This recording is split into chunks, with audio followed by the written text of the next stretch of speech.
First off, Lumpy, I set it to 9:05. So you're right. We are never late. We're giving people a chance to come in here into the club to You see, experience. a true communist is never late. They arrive precisely when they mean to. Exactly. Sometimes there are, weeks where nothing happens, and sometimes there are decades where nothing happens. But sometimes tonight, something is happening. Bam. Let's put on some So jam oldies. there's no intro, which is Well, there was gonna be an intro. I want people motherfuckers to get in here first. we're raw dogging. We always go raw.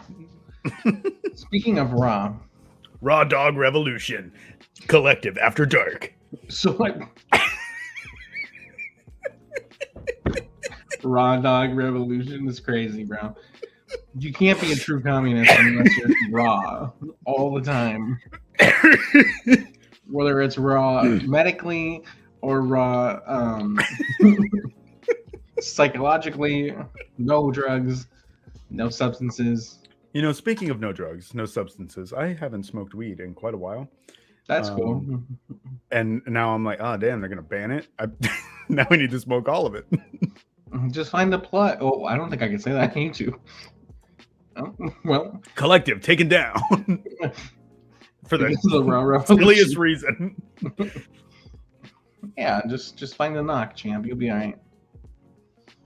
Well, I thought they were just banning like mostly hemp, right? Because I've been seeing people been saying this doesn't apply to like legal distribution.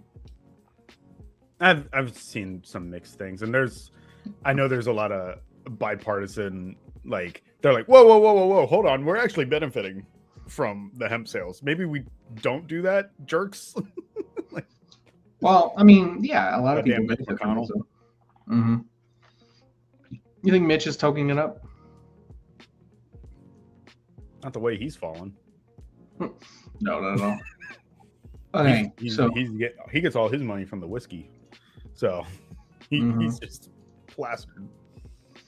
So, do you think, right? Because I've been thinking about this all day. You saw the news that came out this morning, right? The sloppy toppy, yeah. You got it. I was trying to be a little bit more. No. The raw dog revolution. We're after dark right now. The sun goes down earlier. Do you think? Do you think Trump was good at it? Like I've seriously. There's no way. There's no way. You don't think he gave him premium? No. Or do you think Bill did most of the work? No way. Bill probably did most of the work, and it was just a humiliation thing, and that's what he got off on. And that's why he went to Monica. You got Monica and Donica. And the fact that he ran against his wife, like it's changed everything. And it's crazy because I was just talking to you about how frustrating it's been to hear about people talk about the Epstein files, not in the sense that they're not worth exploring and like we should, stop pedophiles, right? But like in a sense that like if the Epstein files were to be released, they're not going to get rid of Trump. Like the establishment is too entrenched. They might impeach him again for show, but that's about it. Nothing, bro. And they're gonna. There are people, liberals are like, well, the base says that. Not the base says if the base continues to support him, they're supporting, a pedophile, and it's like they don't care. They're already making excuses. Like they're already making excuses. Exactly. But to hear today that apparently, he was, putting in the music lessons on Billy it's just go ahead. Bill gave him the presidential treatment and a taste of the presidency, and that's why Trump wanted to run. So that's where we are. All because Bill wanted to. Whose idea do you think it was?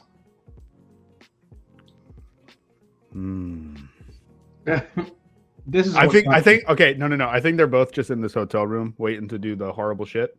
And then they go, we're here. Mm-hmm. Maybe we cross the streams, swear swords together. Mm-hmm. Raw dog revolution. I don't think they were doing the raw dog revolution. I don't think we should associate our raw dog revolution with their raw dog revolution. You know what I'm saying? Right. We got some old and new heads here. Hi, Coco. Hi, Angelo. I haven't seen you, Angelo, in forever, but we also don't do this as often as we should. And hi, Chico. What's going on, everybody? Jeez Louise. Um, put what you think in the comments. Whose idea was it? Was it Trump's idea? Was it Clinton's idea? Can we do a poll? That's not a thing in StreamYard? No, but we could do one on Discord. Check out the Kollectiv Discord. See, we should have set up the QR code. That would have been perfect. Boom. Yeah. Speaking of plugs, be careful. It's fine. Go ahead. Go ahead. Don't worry about it. That's it. No. You gotta say it. That was the end of it. I was talking about the Discord. You plug the Discord.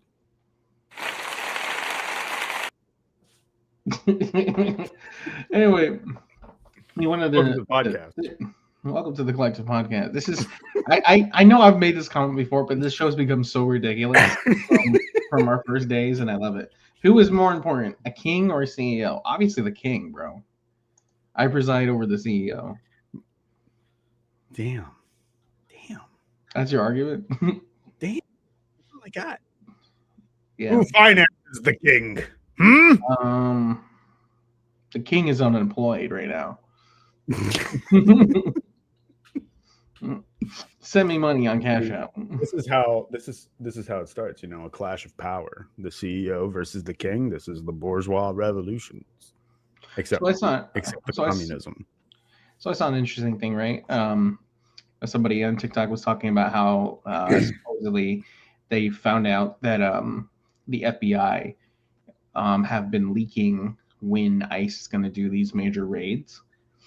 And I think, again, it just kind of reinforces what I've been saying I think is happening or is going to happen, is that the right-wing elements, and generally when we're saying the right-wing elements, people who support capitalism, like the police inherently support capitalism.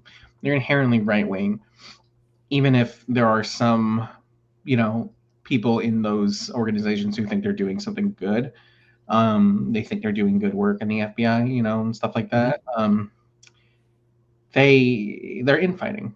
And I really don't think people have really encapsulated and understood the dangers of allowing ICE to exist in the way that it does now, and with the essential unlimited funding. You've essentially created a force that is not going to go away. We've essentially done what we've done in the Middle East with just organizing desperate people and also actual people who will do, crazy things to be enabled and emboldened to do whatever they want. And we've I've also started seeing reports of private corporations starting to ramp up more private security forces. And of course, tech is evolving at a rapid pace. So, we're on the way to the corpo wars. Mm-hmm. Civil War, corpo war, Cyberpunk 2077. Yeah, exactly. We are 100%. I want to tell you why I want to destroy Arasaka. I should put that like first few notes of that song right into there. Another thing you can do on StreamYard now is add markers. What do you mean by that? Like you can mark it so that if you edit it later and you want to put stuff in, you can clip it. Oh my goodness, I'm gonna do that. I don't know. I just saw it earlier. Buddy, I saw this incredibly important thing that might be useful, but I don't know how to do it. Just look for it. It's fine. I'll find it. Whatever. We're 9 minutes. Yeah, I'm glad someone else has read about it. Thank you, Chico. AI war. Been reading about that too, Cruz. Yeah, no, exactly. It's again the burden of being right. As king of the communists, I've been saying that the country is going to balkanize. There's going to be genuine secessionist movements. There's going to be power grabs, and there's going to be corporations that are going to put their stake in this conflict and side with who they want to side with, whoever they think is going to be serve their best interest. I mean, we even saw a small, I don't want to say a microcosm of it, but something really interesting happening before when. So since we've been, I think. Damn, so the government's been shut down since before I think we did on our live or something like that. But were we shut down for the same amount of time as the government? That's so funny. We're not beating the Fed allegations. No. But anyway, um, so my point I'm making here is like, the government basically said they weren't going to fund SNAP benefits, and it's become a huge legal battle. And we saw, companies, grocery stores, even Walmart, to an extent, offer discounts. Some stores were even giving gift cards out because, they want people to continue shopping there because they want to keep their money going. There may be one or two people there, who are there who might genuinely feel bad for poor people, but they also don't want to lose their investment. So it's interesting seeing that corporations are outrightly going to, do their own thing despite whatever the government tells them, or dictates. Yeah, I mean, that's essence of a private market, technically. Right? So, you get, as far as the bourgeois is concerned, that's one of their drawbacks is they can't like fully control everything. No, they can't. They can try, and they'll try, and they'll lose. But speaking of losing, so we wanted to talk about sort of media in general today, and specifically the movie Speak No Evil, right? I keep flipping No Evil. Speak No Evil. So the original movie. You remember because of the tongue. There you go, champ. Big brain over there, CEO communism. This is why I keep you down. This is why I make the big bucks and I finance the king. You pay for the. We need a clergy of communism. Would be the clergy.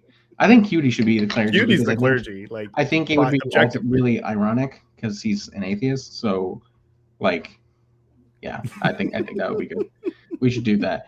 Put in your comments who you think should be the clergy in Kollectiv. But anyway, so the original movie came out in 2022 and it was remade in 2024 for American audiences. The original was a Danish movie. And sort of the spark notes of the movie. It's about a couple who meets another couple while on vacation, and basically, for the lack of a better term, the spoiler, the evil couple. I'll say they're probably, just given the fact that we're talking about probably not only this movie but other movies, this will have spoilers. So if you care about that, just keep in mind that we're going to spoil some stuff most likely. Yeah. So they meet a couple and basically use their Riz to, basically convince them to come hang out with them back at their place. Sometime later after the beginning of the movie. And basically the couple turns out to be evil, nonetheless. Abusive, murderous, nefarious, debauchery, all kinds of great stuff, right? A lot of gaslighting. And basically the whole premise of the movie is that this couple just doesn't know how to refuse these people and how to say no and remove themselves from a dangerous situation until in the original movie they meet their own demise. And I think it's a really good sort of case study to examine how fascism works and how it ultimately gaslights people into supporting it. But go ahead. I think the most important part of the movie, especially the Danish version, is very slow paced. It's very gradual. And a good representation of it is within the beginning of the movie, before they decide to go visit them. The majority of the movie takes place in the Netherlands. So there's a language barrier. The one couple speaks Dutch, the other couple speaks Danish. And there's a little in between with, I think, English, where they kind of share some. I can't remember exactly which language they both speak, but they don't speak. The main couple doesn't speak Dutch. Right. But at first, when they're in Italy, the Dutch couple is very nice. They're like, hey, let's hang out. Let's talk about all this stuff. Here's what I do for a living, what you guys do for a living. Oh, look, our kids are getting along. Isn't that nice? And then they let them leave. It's nothing. They gain their trust. And then when they actually get invited, there is hesitation. We're like, is this a good idea? Should we go do this? But once they're there, once they're in the situation that they can't get out of, there's no red flags immediately that this is dangerous. And a lot of times, kind of even with real world experiences, you might not recognize fascistic tendencies right away. Right? You might, it might be an off comment. somewhere here and there, and you kind of like, hey, you either go, maybe don't talk like that, or you just kind of go, oh, that's Uncle such and such, right? You just kind of look over it. But they immediately start pushing the boundaries. For example, the woman, the wife in the movie is vegetarian. And as soon as they get there, he's got this like boar that he hunted and like, oh, it's like I put a lot of effort into this. And he's like, you should eat. I saved this piece for you. Eat this. She's like, well, I'm a vegetarian. He's like, but I insist. That's the first moment, right? If they had just stood their ground there, very different movie. But that's in the movie explores like how you have to stand up to your boundaries, or they're going to get pushed until you end up in that situation that you eventually cannot get out of. Yeah, exactly. So I don't know if it works because it's the first time I tried it, but I put up a QR code to the Discord. So go ahead, scan it with your pretty little government watched phone, and join the Discord. But no, exactly. So like this couple, they don't stand up for their own boundaries, and fascism and white supremacy really operate in the same way. I'll use sort of the example of like being at work. It's so easy to hear somebody say something very casually racist or emboldens white supremacy, and a lot of people don't say anything just to keep the peace because they don't want to cause trouble, because they don't want to get go to HR, they don't want to make somebody mad or upset. But when you allow something like that to be said without consequence, you are enabling this sort of, sorry, the fucking cat and the dog is going on over there. You're letting it fester. Whether the person who said what they said meant it in like they're a Nazi or they're just like a goofball, you're letting it have a place in society and you're normalizing it. And in this first example, this couple, who doesn't refuse to be like, well, no, I am a vegetarian, I don't eat meat. They've already now set the tone that this couple can now get away with whatever they want to do to these people. Yeah. Oh, hey, you told me you don't eat meat, but I said you're going to eat. I'm saying you should eat this. And you're more afraid of causing an awkward situation than you are standing up for yourself. I kind of get reminded of the early internet, especially with YouTube. I don't remember if you remember the campaign of don't read the comments. Vaguely, but be a little because YouTube comments were always so like vile. They were vile, so people would just be like, ignore them. And just like with the situation that this couple experiences in this movie and your example with workplace, it normalizes it. It makes it like, oh, this is okay. And then they keep pushing. Oh, well, and that's how we keep getting into these situations until we are now in the real world where it's like just fascists are open everywhere at work, where all of a sudden you're in an extremely hostile work environment, or in the case of this movie, you're in a quarry alone with this couple and there's nothing you can do about it. Right, exactly. I want to talk about this scene in particular in the original movie where it's very much the wife or the mom. I don't remember her name in the original movie now. Yeah, I can't remember. It's a Danish name. So basically she in both movies is basically the first person, in the family to be like, there's something crazy going on here. What the fuck is happening? And I'm uncomfortable. And in the American movies, she's sort of made out to be like, get a load of this chick. But in the Danish movie, the husband sort of treats her very much like, well, I mean, I guess, we can stay here for another day. It's not that serious, right? And it reminds me of how, like, we have, ICE, this Gestapo running around kidnapping people and doing God knows what.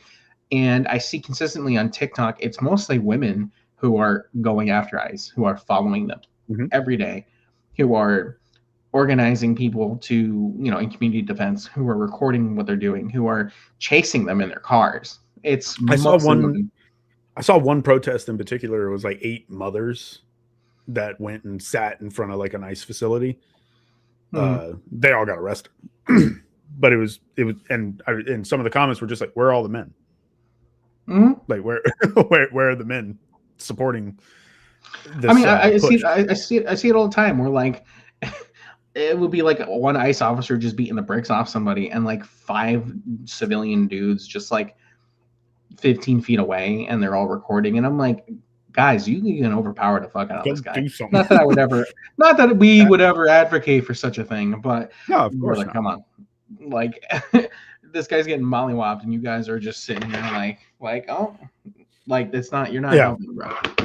Which, you know, kind of relating that back to the movie again as well, there's a lot of themes of this, of masculinity and toxic masculinity within these films, both versions, both the Danish and the American version, because like you said, it's the wife, the mother, who's like, I'm uncomfortable here, and the man is like, well, you know, we're only here for a weekend, you know, it was a little awkward, but we can probably get through it, right? But it's really his kind of the bromance that he has with the other guy that gets him to be like, you know, I kind of want to hang out with my new buddy. Right? Oh yeah. In the American version, they go hunting. I can't remember what they do in the Danish version. So in the Danish version, they kind of just like drive around.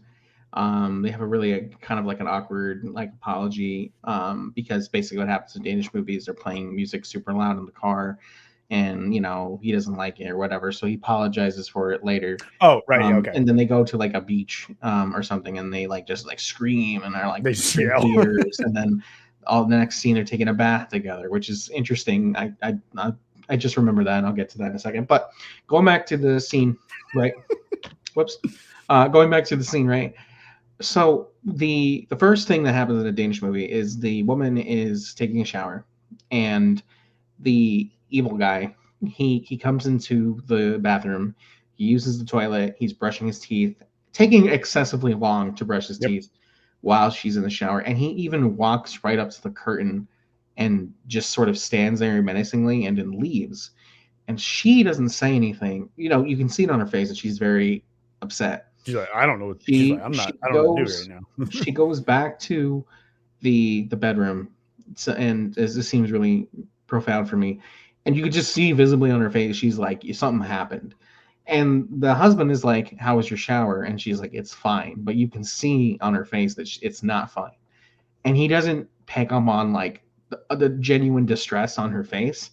And instead he, you know, puts the moves on her, and then, you know, they do, which to me is really a comment on how like men can be so present when it comes to sex, but like you're not paying attention to your wife, who you claim that you love, who very clearly is disturbed by something, and you can't put your own like impulse aside to be like, what's wrong? So yeah, I thought that was really interesting. I will say, because I know you didn't have time to finish both versions, that scene is not present in the American version, where he just like goes into the bathroom, which is why I do personally think the American version is a weaker story, because it does eliminate some of these more like truly uncomfortable moments. It kind of jumps right to the big ones, because that's really just a scene of asserting dominance. One, again, pushing a boundary and going, what are you going to do about it? He's like, do something. I want you to do something about it. This stops if you do something. And in the film, the daughter of the couple has trouble like at night sleeping alone. So she's like constantly screaming, or like going, Mom, can I sleep in bed with you, and stuff like that. And in this scenario, she's sleeping in the room with the son of the other couple who doesn't. I'll put a big trigger warning right here. Oh yeah, that's probably worth a trigger warning. You know, you don't, you know, the implication of child abuse. Well, there is very brutal physical child abuse later. This is the implication of sexual abuse. in neither movie, at least I don't think in the American version, in the Danish movie, you don't actually see anything happen. And quite frankly, I think in the movie nothing actually does happen, but it is Yeah. pushing So that boundary. the purpose of the scene, they're and this is confirmed by like the directors, like that's not what the intent was. It's really, she's, so in the Danish version, she's walking around and she's like, mom, mom. But they're mid bang, right? So they're not paying attention, they're not listening to her. And there's a creepy moment where the other dude is like looking in the window at them, like just staring at them. Right. So after everything's done, she goes to check on the daughter, and the daughter's not in that room. So she's like, what the hell? And she goes into the back room where the other couple is. They're asleep, and the daughter's in bed with the other couple. And when the next day they're like, oh, we're leaving. In that moment, so the mom goes in there, wakes him up, and goes, hey, we're leaving. We need to leave now. We're done. No, none of this. And he's like, huh? Okay. Pack up all the stuff. They leave, but they think they forget a stuffed animal, so they drive back. At that point, the couple confronts, the evil couple confronts them when they come back to the house, and they're like, you left without saying goodbye. What's going on? And they kind of beat around the bush for a minute, and then eventually the mom is like, my daughter was in your bed. What was that? And they end up managing to guilt her. The other couple, and specifically the woman, guilts her and goes, well, she was screaming for you. She needed help, and I just thought I'd comfort her. Where were you? Yep. And just classic. And it's enough. It's enough to guilt them to stay that final night. Right. In the American version, they bypass the part where the daughter is like yelling for them. So she just goes in there and is like, why's my daughter in your bed? So, oh, she was looking for you. But they don't actually have like in the Danish version, you hear the kid crying. Right. Asking for her. So there's little stuff like that that's different. And like I said, I think the American version is a weaker story as a result of that. I understand. But again, it pushes, they continuously push that boundary. And that was a very hard, like anyone would be like, no, that's it. We're done. But they still managed to get guilted into it. Right. Exactly. And I can see, the same exact tactics being used today, when and I hate to always, harbor back to the same example, but it's the most obvious at this point today. Like ICE doing these crazy operations, flying Black Hawk helicopters into Chicago and rappelling down into buildings and kidnapping all intimidation. 400 people. It's intimidation, but the argument is also, well, why don't you clean up the streets then? Why don't you clean up Chicago then? Why don't you? Where have you guys been? You guys defund the police. It puts the blame on the victim.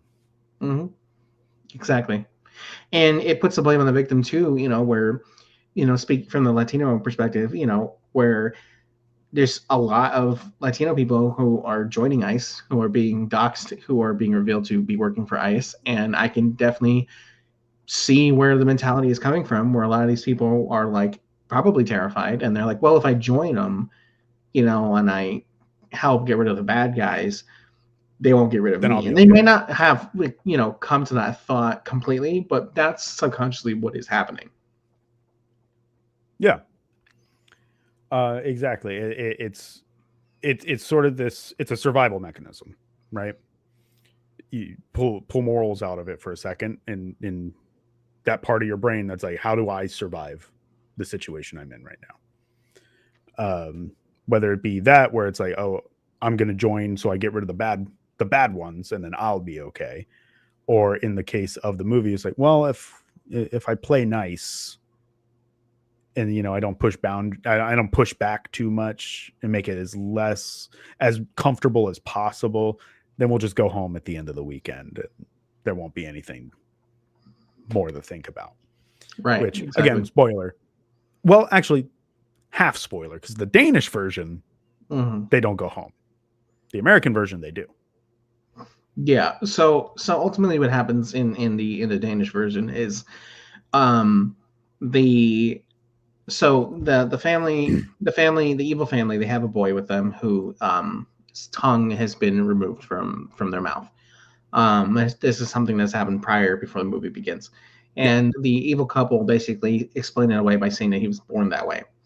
Well, it's revealed that basically that the the victim couple, the husband, basically he goes snooping around. Eventually, he finds like not a memorial, a shrine to all these evil couples victims. They're all Polaroids of different kids they've taken pictures with. They've done this a lot of times. The implication being they get rid of the parents, right? Yeah, it's a Um, repeat cycle.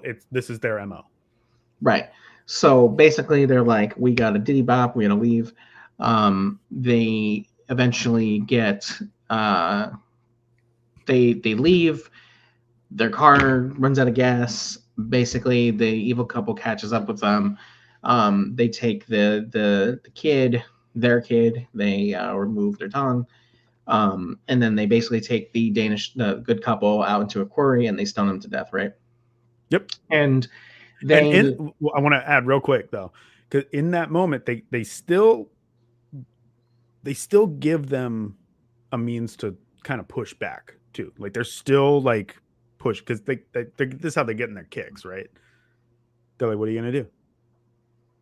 Mm. Well, They still do it. I felt watching that scene. So I'll paint the picture. Basically, they're in a car and they're waiting for. They've had this like groundskeeper guy, or who just like helps them around the Like house a and watches the babysitter and kids. stuff. Yeah. Yeah, who is in on the situation basically. And he appears and he takes the kid and whatever. But basically, they're waiting for him to show up. The good couple doesn't know that, and like the husband very meekly is like, I don't think we should do that. And then the evil guy starts like beating on him. Well, not even Mhm. beating on him, like he punches him twice that scene. Yeah. And the husband kind of just like folds like an omelet, like he doesn't really do much. And they don't have weapons, like they're just in the car, There's right? no weapons. There's nothing like that.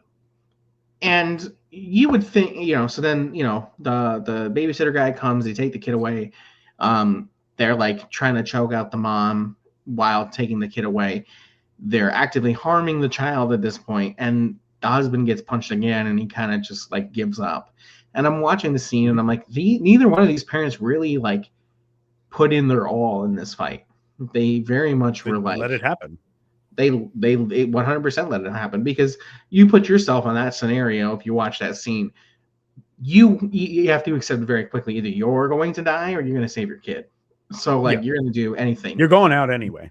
right? You bite, kick, scratch, whatever. They very much got, he got punched twice that scene, and then he's like, well, I'm done. There's actually another like little moment too. Like the evil dad gets out of the car and Mm. he's like looking over at the keys in the ignition. Oh, right. Like there's a moment he could take the Mm. keys, boom, that's a weapon, or he could hop into the driver's seat, drive off. There's something, and he said, which you can say that's a freeze response and things like that. But again, there's just constant opportunities for him to push back, for both of them to push back, really. And the point of the movie at the end of it is when they go, why are you doing this? And they just go, because you let us. Yeah, You didn't stop. You and didn't push back. and exactly, and I think that really, using the Nazis and ISIS like a perfect example. People, I think fellow communists too, don't fully realize the extent of what the government has done by letting ICE off of its leash, so to say. Um, and when ICE starts to go after political dissidents and genuinely anybody who doesn't agree with what that organization stands for, people, liberals, white people, are going to be like, how did this happen? Even now, Mm-hmm. even watching what ICE is doing now, a lot of people are asking, how is this happening? Because we let it happen.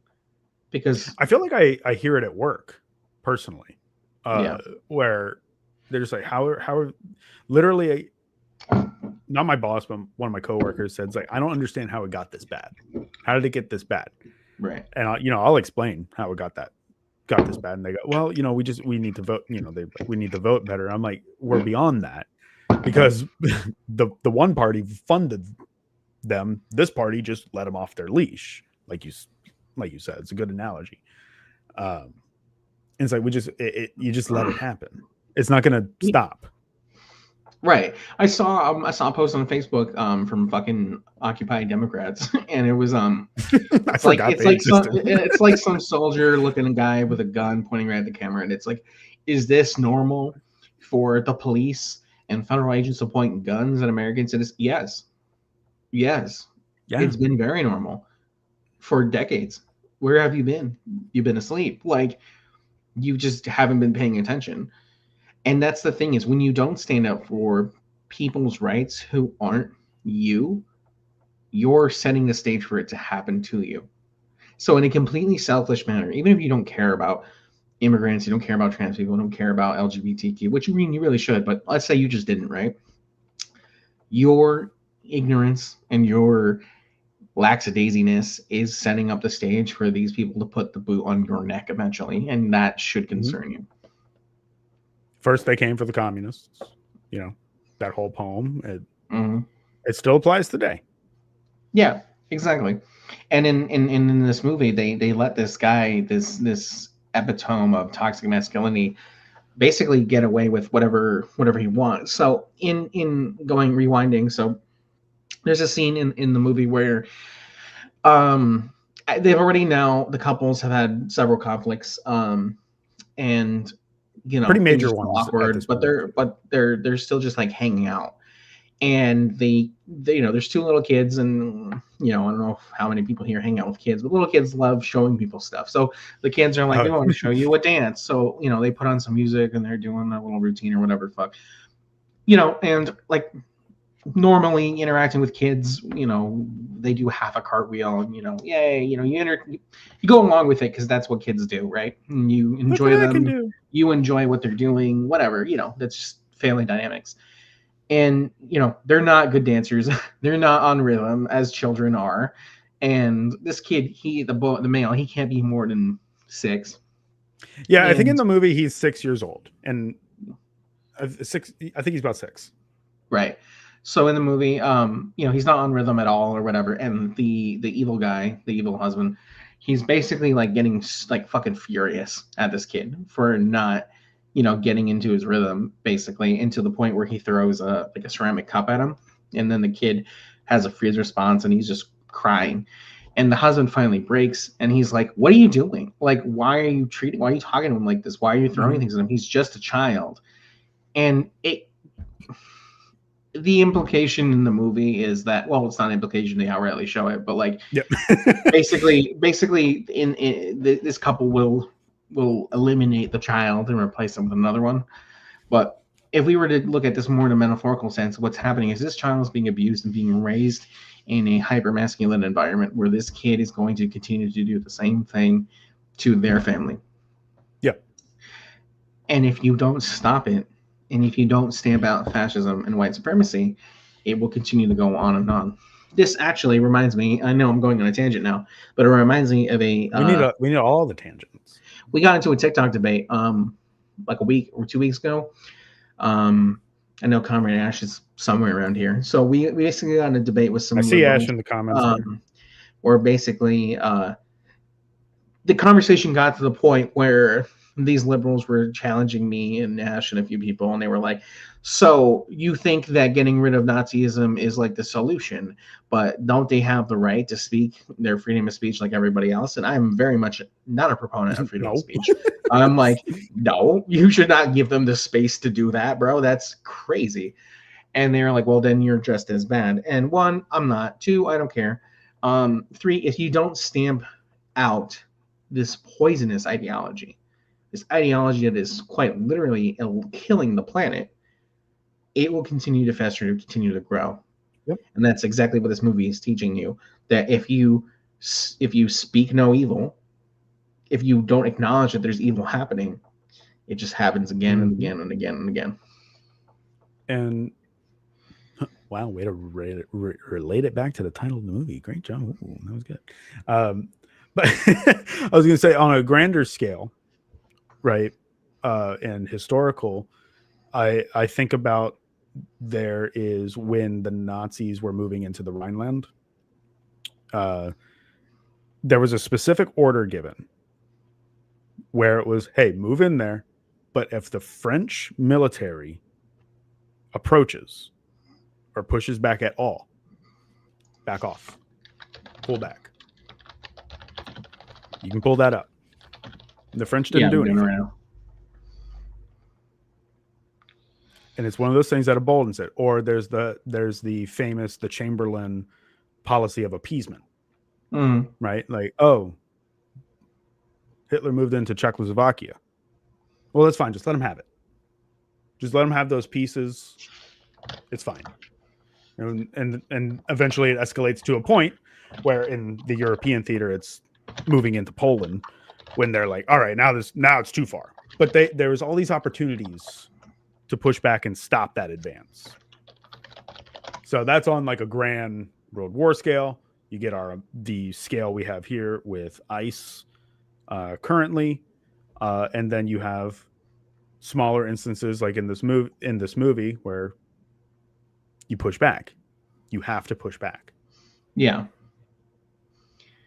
All right, I found it. So to quote the guy, basically Hitler had said, if the French had marched into the Rhineland, we would have had hold on, there's a bigger quote that I just had. Well, anyway, basically, I'm going to paraphrase, but basically what he said was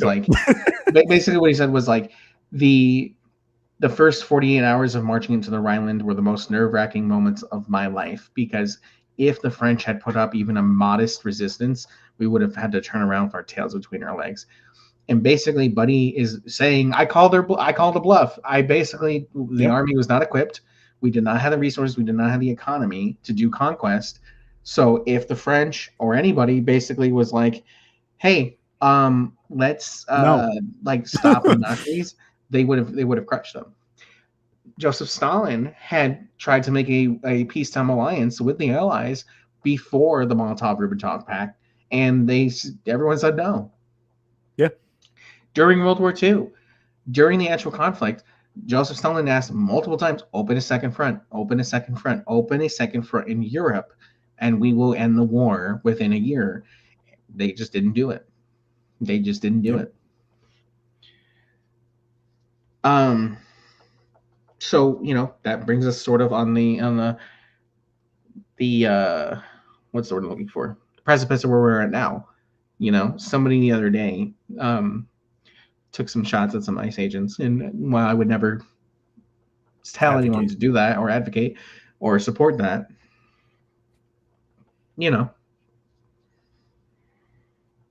just think about everything we're saying. Think about the movie, Speak No Evil, Right. If you just, you don't call it out where it is or do anything about it, it's going to exist. Going back, another example in history, the Confederacy. The American Confederacy surrendered, and during Reconstruction, the Union allowed essentially every single Confederate leader to have their positions in government. And that is affecting us today. That affects the Republican Party today.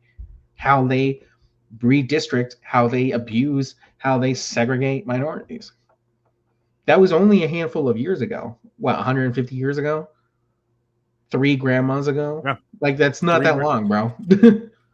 I like the measurement of time in grandmas. Well, I think it's a very valid. I think it's a very valid. No, I get it. It's a funny way to say it. No, it is, but I think it does put things in perspective, because women live longer, so like a grandma, 80 years old. Mm-hmm. So like, relatively 3 80-year-olds living back to back to back is how long ago that happened. And here we are now in the same exact situation. And I don't know, it's just incredibly frustrating to see nobody speaking about the evil, or they do the opposite where they speak too much about the evil and they don't actually do anything about it, which low-key happens in the movie, where they're like, hey, what you're doing is wrong, but they don't do anything. Yeah, because they don't want to hear no evil. Mm-hmm. Speak no evil, hear no evil, see no evil. They're out in the woods. No one can see them. So get in away the with it. American version, the way it ends is basically instead of Classic the American ending it is for an American movie. basically instead of the couple being killed by the evil couple, they kill the babysitter guy, they kill the woman, and they There's also a leave shop owner that there's like a restaurant scene that they do, and that guy gets involved in the American version, and they kill him too. The son, not the son, the boy who is abused by the family actually kills the father. And I think that is, an extremely intentional, obviously, deviation between the films. But I think it quite literally is telling you end the cycle, take a brick, quite literally, and end the cycle of what they're doing. Yeah, they give it a thing. They give the whole sequence a thing where it's like the American family effectively decide to save the boy. They're trying to leave. They're trying to get out of there. And massive like sequence running around fighting. And then as they're leaving, the American family wasn't even going to do it. They were just like, let's get out of here. The guy's knocked out. And the kid took the opportunity to be like, no, this ends right here. Absolutely not. Right. Exactly. I know we said we were going to talk about other movies and stuff too, so we should probably do that a little bit. But yeah, I know that it's a very heavy movie. Great movie, guys. Y'all should watch it. There are other examples I can think of. There's another movie called Funny Games, of which there is I can't remember if it's German or Austrian. And then 10 years later, the same director made an American remake. It's like a shot-for-shot remake, but it's more or less the same themes where these kids or these people are messing with this family, and they kind of they got to fight back, but they wait way too long to start trying to fight back, right? And they kind of let this thing happen. And then I know you in our personal conversation earlier brought up the movie Falling Down. Yeah, so that was really interesting for me because ever since I went to film school, people always talk about Falling Down, talking about how it's like a classic. But you hadn't seen it. Movie, but I've never seen it. And YouTube had it up for free this morning, and I was like, oh, fuck it, why not? I'll watch it. And boy, howdy, do I have some thoughts about that movie. I don't also toxic masculinity. Also, I think it's sort of in the same category as like Full Metal Jacket or like Platoon or like Jarhead, where like people miss the forest for the trees and they're sympathizing with the wrong person in the movie. But I think high key Falling Down kind of didn't do what they set out to do the same way that those three other movies did. So Falling Down is basically about a disgruntled DoD employee who basically one day snaps, and he essentially goes postal all over the city for various reasons. And a lot of audiences, especially if you go into the YouTube comments right now, you'll see my comment, "This movie sucks, lame-o." And you'll see a lot of other people basically being like, does anyone else feel like Michael Douglas's character going about their day? And I'm like, you're not supposed to feel like Michael Douglas's character. Yeah, you're supposed to look at him and be like, oh man, what are you doing? Right. So like more than half of this movie was Michael Douglas's character terrorizing minorities. Like, because effectively what happens is the movie starts, he's in traffic and he just like snaps, he abandons his car, he just starts wandering, he's like sitting on a bench where he encounters some Latino, for lack of a better term, gang members, and they're basically like, hey, get out of here, you bozo. And he antagonizes them, they get mad, they try to do a drive-by shooting, they end up crashing their car, Michael Douglas takes their guns and then goes around town, basically just terrorizing people who get in his way. And the movie, again, premise wise, is trying to basically be like, oh well, Michael Douglas's character is like, an anti-hero, well, not anti-hero. You shouldn't sympathize with him, but even the way the film is made, like composition wise, I feel like it's telling a different story. So there's these scenes where Michael Douglas will be standing around and he's looking around, and you see like Latino people on the street, or black homeless people, or like a gay white couple. And the insinuation is that the character doesn't like these people. Well, he doesn't like these people. He absolutely doesn't. Yeah, because he gets into these arguments with the Latino gang members, and he says some rather colorful things to them. He looks at the homeless people with disdain. He doesn't understand why. Oh, I'm forgetting. Jesus Christ! So he goes to the grocery store, and there's a Korean clerk there, and he basically gets in an argument with the Korean clerk because the prices for like snacks are like too expensive, and this is what movie came out in the 80s or early 90s. So like early 90s. Yeah, so it's like like a donut is like a pack of donuts is like $3, stuff like that. And basically his character gets really mad and he starts destroying the store and making fun of the fact that the clerk can't speak English. And he's like, we send all our money to your country. Like Buddy's a racist, right? And then people in the comments are like, oh man, I feel for him. I understand them. And I'm like, I don't think you're supposed to, bro. It falls in because like the intent behind the movie, at the very least, from what I understand, what the director was trying to go for was like, oh, look at this right winger. Look how absurd this is. And then they're going to get their comeuppance, right? Trying to kind of make fun of them a little bit. But just like with Falling Down, within there, and spoiler for that movie that came out 30 years ago, he does get his comeuppance. But in the same vein of what happens with, say, Rick from Rick and Morty, or BoJack Horseman, Helldivers, The Boys, where you have sort of these more or less evil people in the lead role, but they're in more of the protagonist setting. So you get more of their perspective, more and more. And the problem is the people that get it, right? You and me watch that movie or any of these shows and we go, man, this person's terrible. Like, and you can get that. But the people that don't understand that just get a new person to look at and idolize.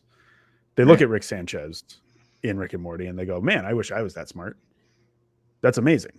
They look at BoJack and like, oh man, look how he's getting all these women and fame and everything.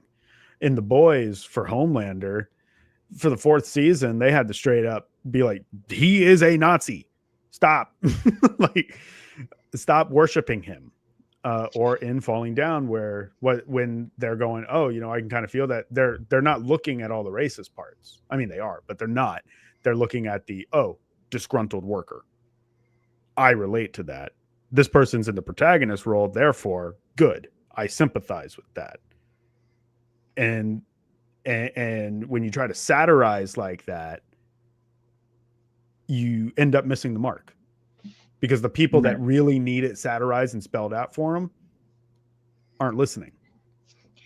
I thought it was very particular when Michael Douglas's character goes into the pawn shop, and the pawn shop is run by a Nazi, and he brings him to the back and he shows him like, there's like a military surplus. Yeah. And he goes to the back and he's like, basically the Nazi, he's like, oh, I've been like listening to what you've been doing on the scanner, and he gives him a shoulder fired rocket launcher, and he's like, take this and do what you got to do.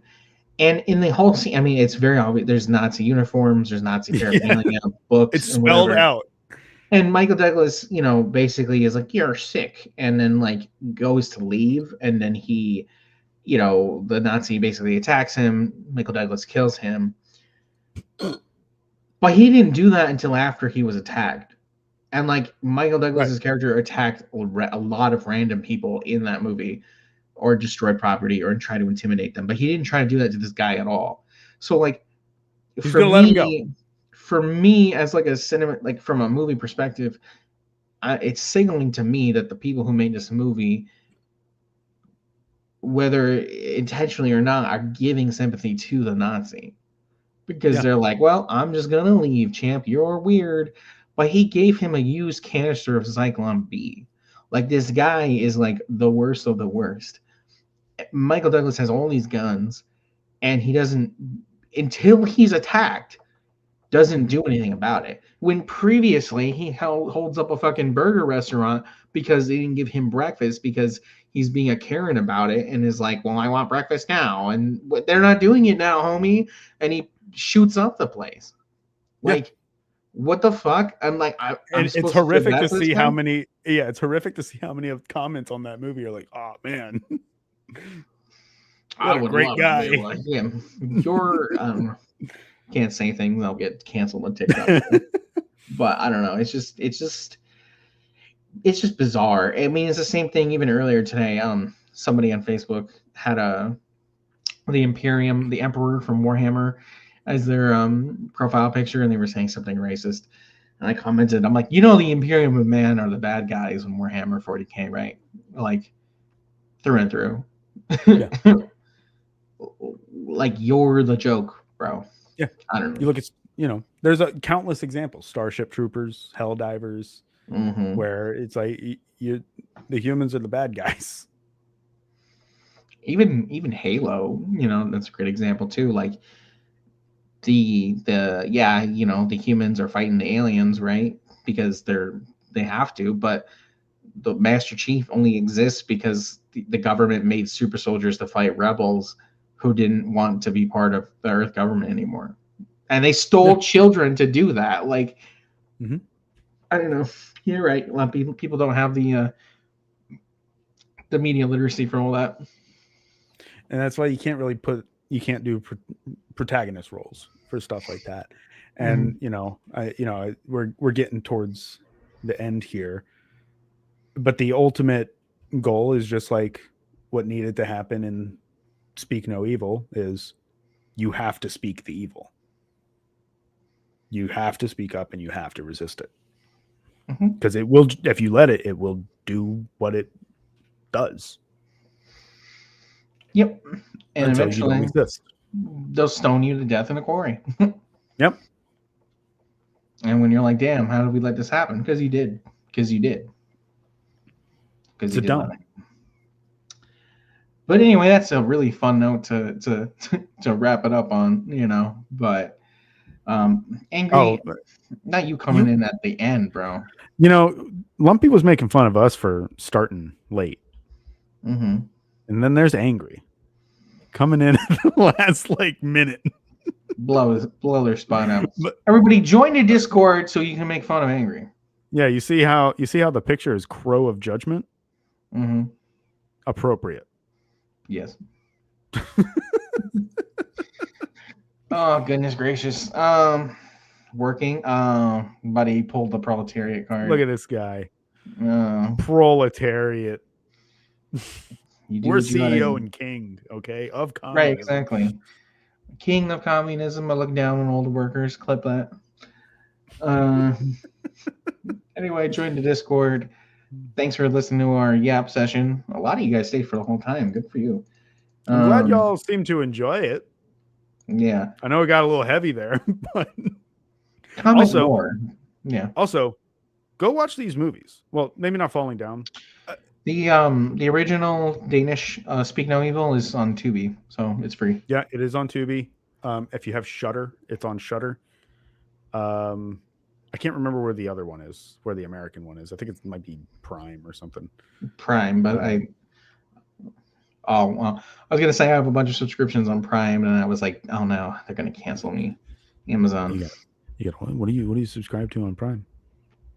No, What do you got? What do you got? Why don't you tell me? I don't have Raw dog revolution. Raw Dog Revolution. Collective after dog. I'm subscribed to Raw Dog Revolution on Prime, and you too can be subscribed to Raw Dog Revolution by joining the Collective Discord. Please do that.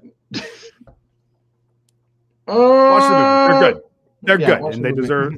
It deserves more love, but it is heavy. It do. Anyway, this has been what's our organization called? Collective.